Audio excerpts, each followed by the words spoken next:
S. பீகாரில் November 6 மற்றும் 11ஆம் தேதிகளில் 2 கட்டங்களாக தேர்தல் நடைபெறும் என்று தலைமை தேர்தல் ஆணையம் அறிவித்திருக்கிறது. இது தொடர்பான கூடுதல் விவரங்களோடு இணைகிறார் எமது செய்தியாளர் ராஜகுமரன். வணக்கம் ராஜகுமரன், உங்களிடம் இருக்கும் தகவல்களை பகிர்ந்து கொள்ளுங்க. 243 சட்டமன்ற தொகுதிகளை கொண்டிருக்கக்கூடிய பீகார் மாநிலத்திற்கான தேர்தல் இந்த ஆண்டினுடைய இறுதியில் நடைபெறும் என்று அறிவிக்கப்பட்டிருந்த நிலையில்தான் அதிகாரப்பூர்வமாக பீகார் மாநிலத்திற்கான சட்டப்பேரவை தேர்தல் 2 கட்டங்களாக நவம்பர் 6 மற்றும் நவம்பர் 11ஆம் தேதிகளில் நடைபெறும் என்று தற்பொழுது தேர்தல் ஆணையம் அறிவித்திருக்கின்றது.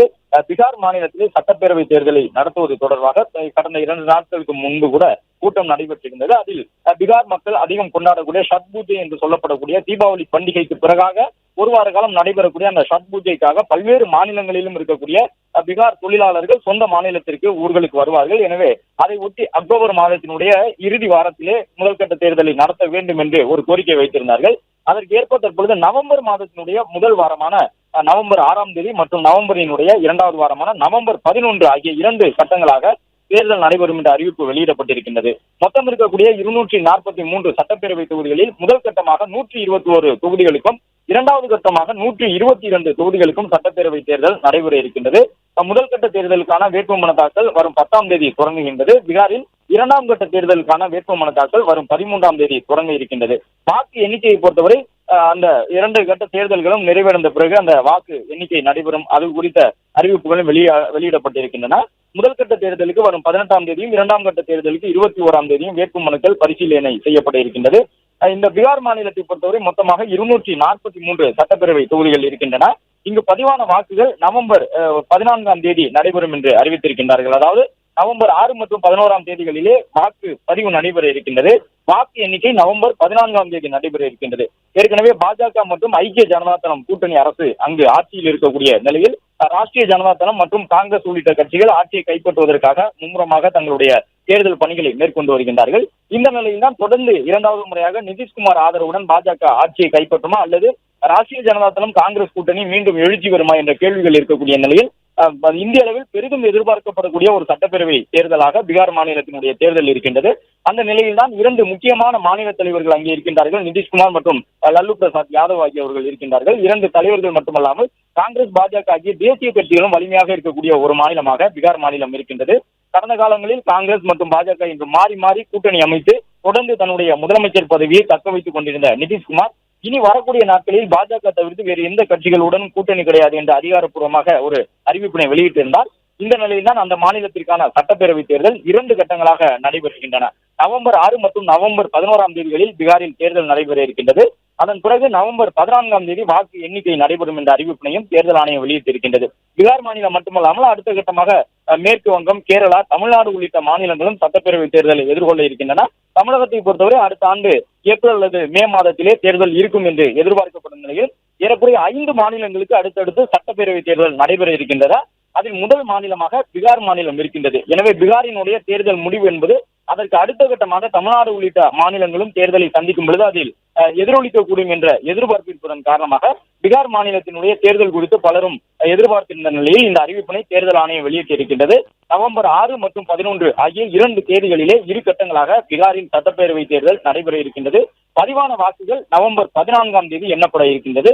முதல் கட்டமாக 121 தொகுதிகளுக்கும் 2வது கட்டமாக 122 தொகுதிகளுக்கும் பீகார் மாநிலத்திலே சட்டப்பேரவை தேர்தல் நடைபெற உள்ளது. மொத்தமாக 243 சட்டப்பேரவை தொகுதிகள் இருக்கின்றன. எனவே பாஜகவை பொறுத்தவரை பீகார் மாநிலத்தை தொடர்ந்து கையகப்படுத்த வேண்டும் என்கின்ற ஒரு முனைப்பு காட்டக்கூடும் என்று எதிர்பார்க்கப்படுகின்றது. ஏற்கனவே அவர்கள் ஐக்கிய ஜனதா தளம் கட்சியோடு கூட்டணியில் இருந்தாலும் இந்த முறை கணிசமான தொகுதிகளை கூடுதலாக பெற்று நிதிஷ்குமாரினுடைய ஐக்கிய ஜனதா தளம் போட்டியிடக்கூடிய தொகுதிகளுக்கு சமமாக பாஜகவும் போட்டியிடும் என்று எதிர்பார்க்கப்படுகின்றது.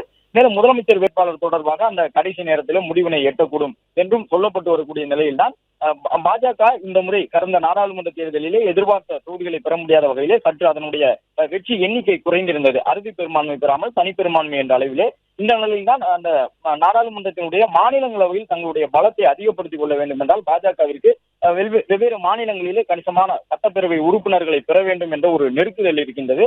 எனவே பீகார் மாநிலத்தில் இருக்கக்கூடிய 243 சட்டப்பேரவை தொகுதிகளில் அறுதி பெரும்பான்மை பெறக்கூடிய வகையிலே தங்களுடைய கூட்டணியை வழிநடத்தி செல்வதற்கு பாஜக தயாராக இருக்கின்றது. மற்றொரு பக்கம் நாடாளுமன்ற தேர்தலில் கிடைத்திருக்கக்கூடிய ஒரு சிறிய எழுச்சியை பயன்படுத்துவதற்கு காங்கிரஸ் கட்சியும் தொடர்ந்து முயற்சிக்கக்கூடும். காங்கிரசினுடைய ராகுல் காந்தி, பிரியங்கா காந்தி உள்ளிட்டவர்கள் தொடர்ந்து முன்னிலையில் இருந்து தேர்தல் பரப்புரையில் ஈடுபட்டுக் கொண்டிருக்கின்றார்கள். பீகார் மாநிலத்தை பொறுத்தவரை ராகுல் காந்தி ஏற்கனவே தமிழ்நாடு முதலமைச்சர் உள்ளிட்டவர்களை எல்லாம் அழைத்து இந்தியா கூட்டணி என்ற அடிப்படையில் ஒரு மாபெரும் பேரணியை எல்லாம் நடத்தியிருந்தார். தொடர்ந்து அங்கு சட்டப்பேரவை தேர்தலை முன்னிட்டு ராகுல் காந்தி பிரச்சாரத்தில் ஈடுபட்டுக் கொண்டிருக்கின்றார். மற்ற கட்சிகளை காட்டிலும் ராகுல் காந்தியை பொறுத்தவரை சற்று முன்கூட்டியே தன்னுடைய தேர்தல் பரப்புரையை பீகாரில் தொடங்கி இருக்கின்றார். அதற்கு காரணம் மொத்தமாக 243 சட்டப்பேரவை என்ற அடிப்படையில் அதிகப்படியான தொகுதிகளை கொண்டிருக்கக்கூடிய இந்திய மாநிலங்களில் ஒன்றாக பீகார் மாநிலம் இருக்கின்றது. மேலும் வட மாநிலத்தினுடைய அந்த புவியியல் ரீதியான முக்கியத்துவம் காரணமாக பீகாரை கைப்பற்றுவதற்கு பல கட்சிகளும் முனைப்பு காட்டக்கூடும் என்ற அடிப்படையில் தான் பீகார் தேர்தல் ஒரு மிகப்பெரிய எதிர்பார்ப்பை ஏற்படுத்தியிருந்தது. தேர்தல் ஆணையர் ஞானேஷ்குமார் சற்று முன்பாக செய்தியாளர்களை சந்தித்திருந்தார். பீகாரினுடைய தொழிலாளர்களை பொறுத்தவரை பெரிய வாக்கு வங்கியாக இருக்கின்றார்கள். ஆனால் அவர்கள் அனைவருமே தென் மாநிலம் உள்ளிட்ட மாநிலங்களிலே தொழிலாளர்களாக இருக்கின்றார்கள். எனவே பீகாரில் சட்டப்பேரவை தேர்தல் நடைபெற வேண்டும் என்றால் அந்த தொழிலாளர்கள் அதிகமாக சொந்த மாநிலங்களில் இருக்கக்கூடிய பண்டிகையை முன்வைத்துதான் பீகாருக்கான தேர்தல் அறிவிக்கப்படும். கடந்த முறை தேர்தல் நடைபெற்ற பொழுது ஊரடங்கு உத்தரவு அமலில் இருந்ததன் காரணமாக அந்த கொரோனா கட்டுப்பாடுகளை எல்லாம் அந்த விதிகளை பின்பற்றி பீகார் மாநிலத்திலே சட்டப்பேரவை தேர்தலிலே வாக்காளர்கள் வாக்களித்தார்கள். இந்த முறை இந்த ஷட் பூஜை என்று சொல்லப்படக்கூடிய தீபாவளி பண்டிகைக்கு பின்னர் ஒரு வாரம் நடைபெறக்கூடிய பூஜையில் பங்கேற்பதற்காக பீகாரி தொழிலாளர்கள், பீகார் மாநிலத்தை சார்ந்தவர்கள் தமிழ்நாடு உள்ளிட்ட பல்வேறு மாநிலங்களில் இருந்தும் கொத்து கொத்தாக அந்த தீபாவளி பண்டிகையை தொடர்ந்து தங்களுடைய சொந்த மாநிலத்திற்கு பயணம் செய்வார்கள் ரயில்களில் எல்லாம். அந்த அளவு ஷட் பூஜை என்பது பீகாரினுடைய அனைத்து தொழிலாளர்களையும் தங்களுடைய சொந்த ஊர் தேடி வர வைக்கக்கூடிய ஒரு பண்டிகையாக இருக்கும். இந்த ஆண்டும் கூட அக்டோபர் 28 தேதி வரை அந்த பண்டிகை தொடர்கின்றது. எனவே அதன் பிறகு ஒரு வார காலத்திலேயே முதல் கட்ட தேர்தலும் நவம்பர் மாதத்தினுடைய 13ஆம் தேதியிலே நவம்பர் மாதத்தினுடைய 11ஆம் தேதியிலே இரண்டாம் கட்ட தேர்தலும் அறிவித்திருக்கின்றார்கள். அதன்படி நவம்பர் 6 மற்றும் நவம்பர் 11 ஆகிய இரு தேதிகளிலே 2 கட்டங்களாக பீகாரில் சட்டப்பேரவை தேர்தல் நடைபெற இருக்கின்றது. ஏற்கனவே பல்வேறு கட்சிகளும் குறைந்தபட்சம் 2ஆக நடத்த வேண்டும் அல்லது ஒரே கட்டமாக தேர்தலை நடத்தி முடித்துவிட வேண்டும் என்று நேற்று முன்தினம் நடைபெற்றிருந்த அந்த கூட்டத்திலே கோரிக்கை வைத்திருந்தார்கள். இந்த நிலையில் தான் ஒரே கட்டமாக நடைபெற வேண்டும் என்றும் சில கட்சிகள் வலியுறுத்தியிருந்த நிலையில் 2 கட்டங்களாக பீகாருக்கான சட்டப்பேரவை தேர்தல் அறிவிக்கப்பட்டிருக்கின்றது. இரண்டாம் கட்ட தேர்தல் நிறைவடைந்து அடுத்த ஒரு 3வது நாளிலேயே வாக்குகள் எண்ணப்படுகின்றன. அதன்படி இரண்டாம் கட்ட தேர்தல் நவம்பர் 11 முடிவடைந்து அடுத்த ஒரு 3 நாட்களிலேயே நவம்பர் 14ஆம் தேதி வாக்குகள் எண்ணப்படுகின்றன. முதல் கட்ட தேர்தலிலே 121 தொகுதிகளும், இரண்டாம் கட்ட தேர்தலிலே 122 தொகுதிகளும் இருக்கின்றன. பீகாரை பொறுத்தவரை காங்கிரஸ் உள்ளிட்ட அந்த ராஷ்டிரிய ஜனதா தளம் கட்சியில் இடம்பெற்றிருக்கக்கூடிய இந்தியா கூட்டணியும் கணிசமான செல்வாக்கோடு இருக்கின்றார்கள். குறிப்பாக லல்லு பிரசாத் யாதவனுடைய மகன் அந்த கட்சியினுடைய முன்னணியில் இருந்து செயல்பட்டுக் கொண்டிருக்கின்றார். எனவே கடந்த முறையை காட்டிலும் இந்த முறை ராஷ்டிரிய ஜனதா தளம் கட்சி கணிசமான வாக்குகளை பெறக்கூடும் என்று எதிர்பார்க்கப்படுகின்றது. ஐக்கிய ஜனதா தளம் கட்சியை பொறுத்தவரை தொடர்ந்து தங்களுடைய ஆட்சியை தக்க வைத்துக் கொள்வதற்காக அரசியல் கட்சிகளோடு மாறி மாறி எதிர்முனை கூட்டணியை அமைத்துக் கொண்டிருந்தாலும் நிதிஷ்குமார் அந்த மாநிலத்தில் தொடர்ந்து நம்பத்தகுந்த முதலமைச்சராக பார்க்கப்படுகின்றார் என்ற ஒரு கருத்து முன்வைக்கப்படுகின்றது. எனவே நிதிஷ்குமார் மீண்டும் பாஜகவோடு இணைந்த ஒரு கூட்டணியில் இருந்து வரக்கூடிய சூழ்நிலையில் அதே கூட்டணியோடு சட்டப்பேரவை தேர்தலையும் சந்திக்க இருக்கின்றார். எனவே அந்த தேர்தலிலும் அவர் வெற்றி பெற வேண்டும் என்ற முனைப்புடன் இருக்கின்றார். அவர் வெற்றி பெறும் பொழுது பாஜகவிற்கு துணை முதலமைச்சரோ அல்லது பாஜகவை சார்ந்தவர்களே கூட முதலமைச்சர் வேட்பாளர்களாக அறிவிக்கப்படுவதற்கான சூழலோ கடைசி நேரத்தில் உருவாகக்கூடும் என்று எதிர்பார்க்கப்படுகின்றது. மேலும் ராஷ்டிரிய ஜனதா தளம் இந்தியா கூட்டணிகளை பொறுத்தவரை ஒரு சில மாநிலங்களில் கடந்த சில ஆண்டுகளிலே வெற்றிகளை பெற்றிருக்கின்றார்கள். அந்த வெற்றியை தொடர்ந்து முன்னெடுப்பதற்கு முயற்சிக்கின்றார்கள். ஏற்கனவே குறிப்பிட்டவாறு மேற்கு வங்கம், தமிழ்நாடு, கேரளா உள்ளிட்ட மாநிலங்களில் எல்லாம் அடுத்தடுத்து சட்டப்பேரவை தேர்தல்கள் நடைபெற இருக்கின்றன.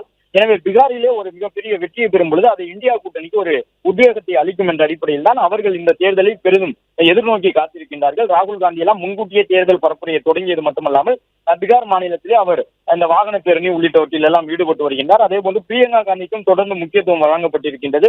பீகாரினுடைய ராஷ்டிரிய ஜனதா தளம் கட்சியினரோடு இணைந்து அவர்கள் தேர்தல் பரப்புரையை மேற்கொள்ள இருப்பதாக கூறப்பட்டிருக்கக்கூடிய நிலையில் தான் இந்த தேர்தல் அறிவிப்பு வெளியிடப்பட்டிருக்கின்றது. பீகாரில் 2 கட்டங்களாக நவம்பர் 6 மற்றும் 11 தேதிகளிலே இந்த சட்டப்பேரவை தேர்தல் நடைபெறுகின்றது. பதிவான வாக்குகள் 14ஆம் தேதி நவம்பர் மாதத்திலே எண்ணப்பட இருக்கின்றன. மேலும் இந்த முதல் கட்ட தேர்தலுக்கு வரும் 10ஆம் தேதியும், இரண்டாம் கட்ட தேர்தலுக்கு வரும் 13ஆம் தேதியும் வேட்புமனு தாக்கல் செய்யலாம் என்று அறிவிக்கப்பட்டிருக்கின்றது. முதல் கட்ட தேர்தலை பொறுத்தவரை 17ஆம் தேதி வேட்புமனு தாக்கலுக்கு இறுதி நாளாகவும், இரண்டாம் கட்ட தேர்தலுக்கு 20ஆம் தேதி வேட்புமனு தாக்கலுக்கான இறுதி நாளாகவும் வரையறுக்கப்பட்டிருக்கின்றது. முதல் கட்ட தேர்தலில் வேட்புமனுக்களை திரும்ப பெற வரும் 20ஆம் தேதி கடைசி நாளாகவும், இரண்டாம் கட்ட தேர்தலுக்கு வேட்புமனுக்களை திரும்ப பெற 23ஆம் தேதி கடைசி நாளாகவும் அறிவிக்கப்பட்டிருக்கின்றது.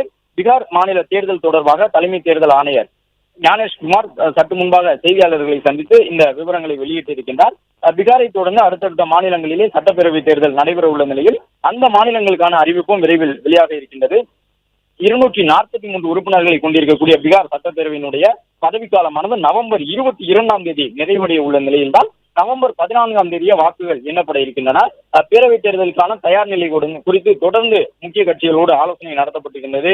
அதன் அடிப்படையிலே ஆளும் தேசிய ஜனநாயக கூட்டணியான பாஜக, ஐக்கிய ஜனதா தளம், லோக் ஜனசக்தியினுடைய ராம்விலாஸ் பாஸ்வானின் ஈடுபட்டுக் கொண்டிருக்கின்றார். மற்ற கட்சிகளை காட்டிலும் ராகுல் காந்தியை பொறுத்தவரை சற்று முன்கூட்டியே தன்னுடைய தேர்தல் பரப்புரையை பீகாரில் தொடங்கி இருக்கின்றார். அதற்கு காரணம் மொத்தமாக 243 சட்டப்பேரவை என்ற அடிப்படையில் அதிகப்படியான தொகுதிகளை கொண்டிருக்கக்கூடிய இந்திய மாநிலங்களில் ஒன்றாக பீகார் மாநிலம் இருக்கின்றது. மேலும் வட மாநிலத்தினுடைய அந்த புவியியல் ரீதியான முக்கியத்துவம் காரணமாக பீகாரை கைப்பற்றுவதற்கு பல கட்சிகளும் முனைப்பு காட்டக்கூடும் என்ற அடிப்படையில் தான் பீகார் தேர்தல் ஒரு மிகப்பெரிய எதிர்பார்ப்பை ஏற்படுத்தியிருந்தது.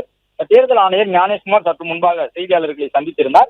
பீகாரினுடைய தொழிலாளர்களை பொறுத்தவரை பெரிய வாக்கு வங்கியாக இருக்கின்றார்கள். ஆனால் அவர்கள் அனைவருமே தென் மாநிலம் உள்ளிட்ட மாநிலங்களிலே தொழிலாளர்களாக இருக்கின்றார்கள். எனவே பீகாரில் சட்டப்பேரவை தேர்தல் நடைபெற வேண்டும் என்றால் அந்த தொழிலாளர்கள் அதிகமாக சொந்த மாநிலங்களில் இருக்கக்கூடிய பண்டிகையை முன்வைத்து தான் பீகாருக்கான தேர்தல் அறிவிக்கப்படும்.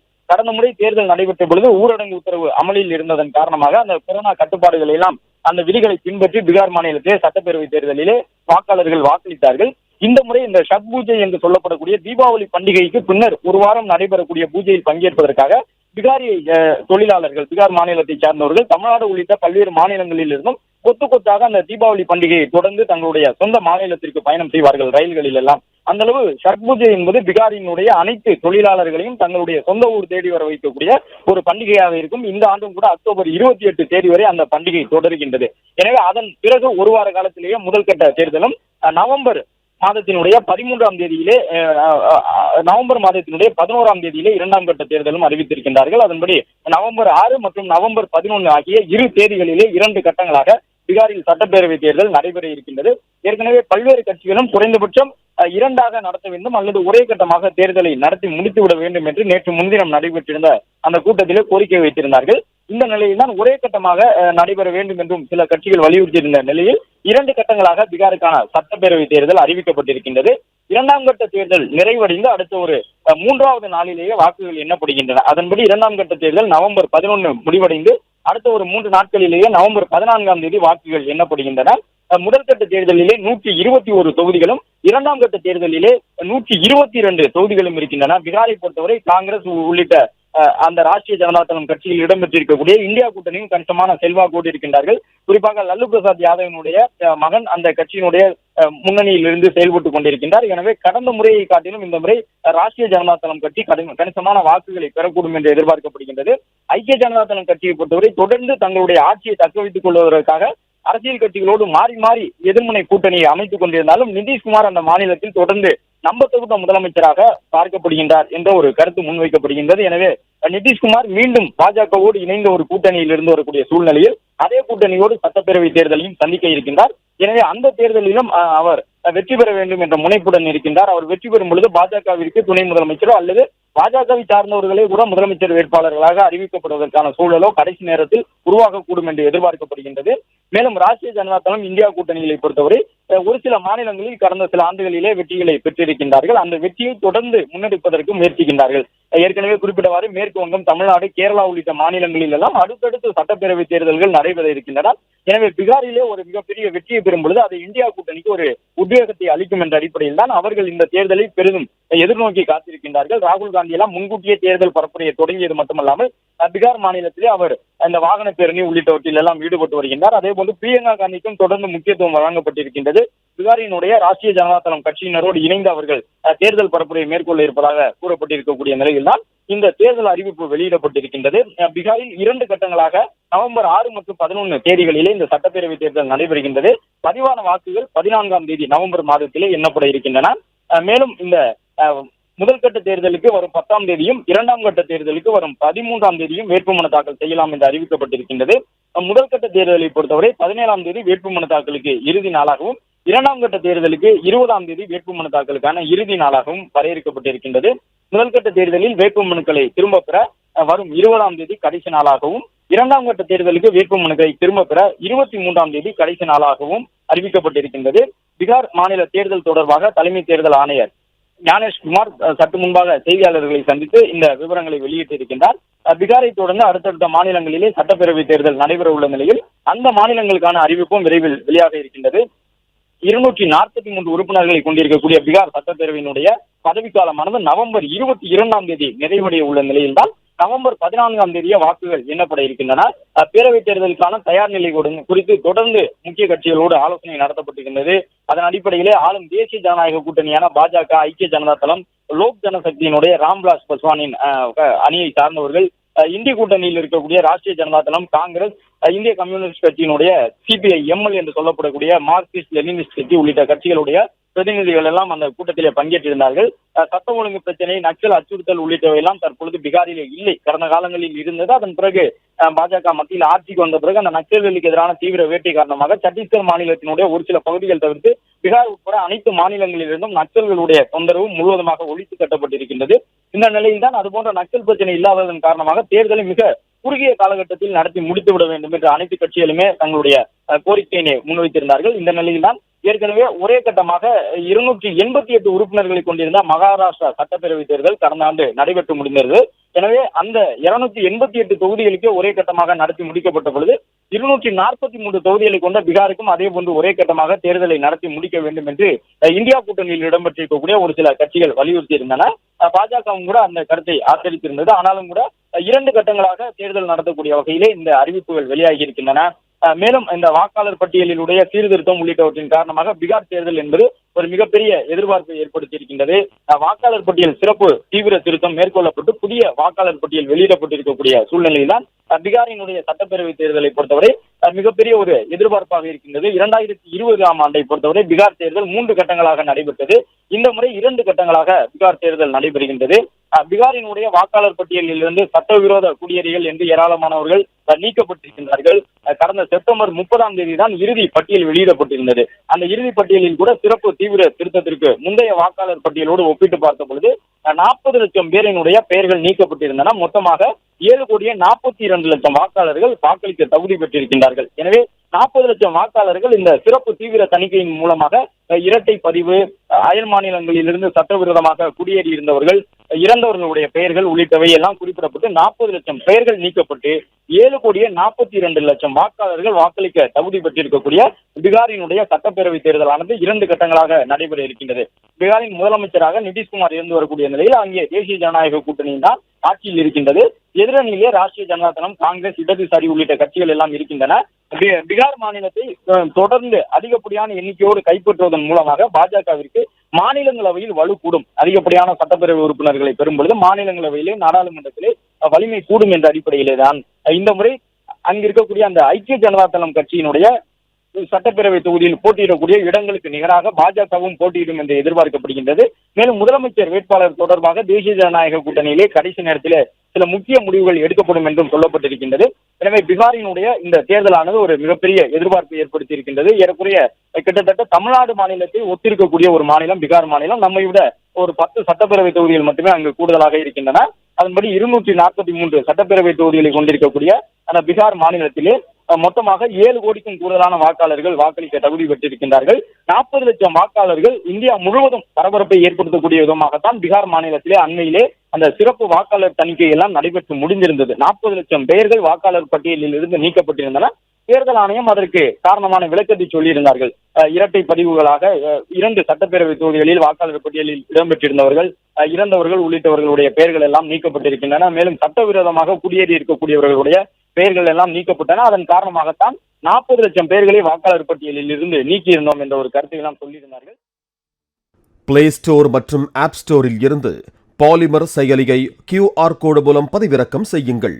செய்திகளை உடனுக்குடன் பெறுங்கள்.